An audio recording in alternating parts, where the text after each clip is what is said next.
Ready to crush some math? Today, we're unlocking the ultimate efficiency hacks for comparing fractions. Quick challenge, 4/10 or 5/9. Which is larger? Try to solve it without writing anything down. Hold up, put that calculator down. Don't jump to the long common denominator method just yet. Finding a common denominator is definitely the standard, reliable tool we all know and love. You know the drill. Find common multiples, convert the fractions, and then compare the numerators. Like here, 21 beats 20, so 3/4 is the clear winner. But guess what? We've got way faster shortcuts to seriously upgrade your math toolbox. Shortcut number 1, the halfway benchmark. We'll use 1/2 as our quick comparison point. Let's bring back those tricky fractions from earlier and test out this new trick. Look closely. 4 is less than half of 10, right? But 5 is more than half of 9. Bam! 5/9 takes the crown because it's strictly greater than a half. Easy, right? Let's hit shortcut number 2, fraction sense.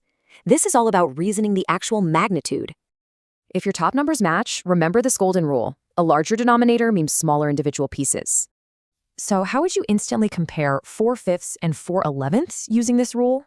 Fifths are just way bigger chunks than 11ths. 4/5 totally dominates here. We've also got the distance to whole rule for fractions that are almost complete. Missing 1/10 is a much smaller gap than missing 1/5, making 9/10 the larger fraction. Check out this ultimate cheat sheet. It perfectly summarizes all these lightning-fast methods for you.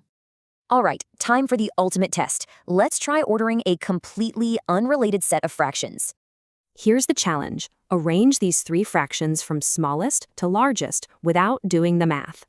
First off, 1/6 is a super small slice. It's way less than a half. Then there's 4/9. It sits right in the middle, just a tiny bit under half.